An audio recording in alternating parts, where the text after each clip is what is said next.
The Bali sun hung low and angry, bleaching the coral graveyard along Ahmed Beach to bone white. Leonardo DiCaprio walked barefoot, his sandals dangling from one hand, his phone silenced in his pocket. He'd come to disappear. From the UN summits, the screaming activists, the guilt of being Hollywood's climate savior, while private jets ferried him to coral reef fundraisers. The villagers knew him, but left him alone. Fishermen repairing nets on wooden jetties nodded politely, but kept their distance. Children selling bracelets of woven seaweed paused mid-laughter when he passed, their mothers pulling them close as if his fame were a contagion. All except one man, an old fisherman, sat mending nets outside a warung stall, his hands moving like weathered machinery. Leo recognized him vaguely, a face from a decade-old photo op maybe. The man's eyes locked onto Leo's as he passed, unblinking. "You look heavier, Mr. DiCaprio." Leo froze. Not at the words, but at the tone, like gravel in salt water. The fisherman held up a cracked conch shell, its spiral fractured near the apex. "You gave this to my granddaughter. Said it would hold the ocean's voice. She waited years for you to ask how it sounds." Leo's throat tightened. He remembered the girl now, 7 years old, gap-toothed, pressing a mango into his hands as cameras had flashed.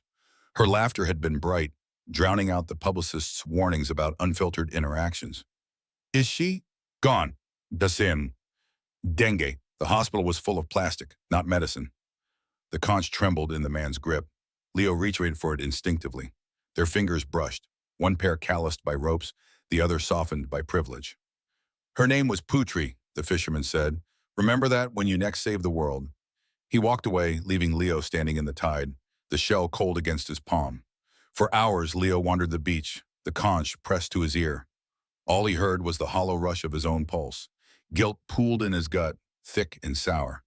He thought of the viral video from last year, him weeping at a climate conference while boarding a diesel yacht. At dusk, he found the fisherman gutting mackerel outside a crumbling hut. "Teach me," Leo said. The man didn't look up. "Teach you what?" "To fix what I broke." The knife stilled. "You can't fix dead coral or dead girls." "Then let me try." The fisherman studied him, eyes narrowing. Finally, he tossed Leo a rusted machete. "Start with the mangroves. Cut the plastic strangling their roots. Don't stop till your hands bleed." Leo gripped the blade. "What's your name?" "Ketut," the man said, turning back to his fish. "Now work." Leo returned the next day, and the next. Ketut never smiled, but began allowing him to haul nets crusted with microplastics. They worked in silence until Leo's palms blistered and Ketut's cough rattled like pebbles in a tin. "You're dying," Leo said abruptly one afternoon as Ketut struggled to breathe. "We all are." Ketut spat red into the sand. "You from carbon, me from fish that eat your sunscreen." At night, Leo lay awake in his $2,000 a night villa, hearing Ketut's words. "You plant mangroves for cameras. We do it so children can eat." A storm came on the 7th day, a furious tantrum of wind and rain. Leo arrived at dawn to find Ketut's hut collapsed, the old man digging through debris for a tin box. "Leave it," Leo shouted over the gale. Ketut ignored him, fingers bleeding as he pried a roof beam aside.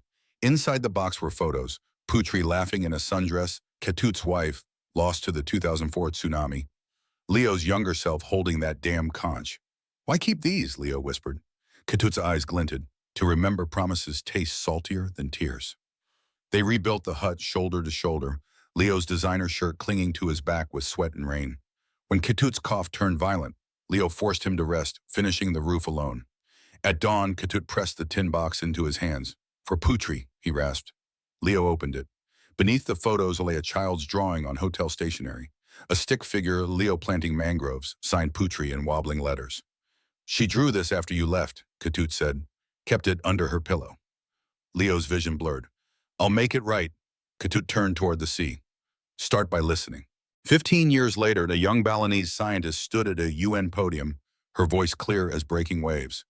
"Our marine sanctuary has revived 60% of Ahmed's coral," she said, her accent blending Balinese lilt and Swiss boarding school precision. "But this," she held up a conch shell, its cracks filled with gold resin, "is our true measure. A Hollywood star once broke it. My grandfather made him mend it." The camera panned to Leo in the front row. At 58, his hair was silver, his face lined with storms. He clutched a tin box on his lap. After the speech, the scientist approached him. "Mr. DiCaprio, Ketut asked me to give you this." Inside the envelope was a USB drive labeled "For when you're ready." On the flight home, Leo plugged it in. Grainy footage showed Katoot's final months, recording coral polyps blooming neon under moonlight. Whispering to the camera, "Tell him, the ocean remembers." The last clip dated 2 days before Katoot's death. He sat cross-legged on the rebuilt hut's floor, the gold-repaired conch in his lap. "Putri would have been 22 today," he said to the lens. "She'd mock your fancy suits, but thank you for staying." A tear slid down Leo's cheek. Back in Bali, he waded into the shallows, the conch pressed to his ear. This time he heard it, the faint hum of regenerating coral, the laughter of a gap-toothed girl, and beneath it all, the steady heartbeat of a promise kept. Leonardo DiCaprio thought he knew what it meant to save the world, until a fisherman's truth washed away his illusions. This story isn't just about coral reefs or Hollywood guilt. It's about the promises we bury, and the ones that rise from the deep to reclaim us. How will you mend what's broken? If this story moved you, here's how you can be part of the tide. Smash that like button. For every like, we'll donate $1 to marine conservation. Subscribe. Dive deeper into tales where fame meets humanity. Comment, I'll listen. Share one small act of kindness you'll do this week. Share. Tag someone who's helped you hear the ocean's voice. Katoot taught us, redemption isn't found in grand gestures, but in showing up day after day, even when the world isn't watching. The ocean remembers. So do we.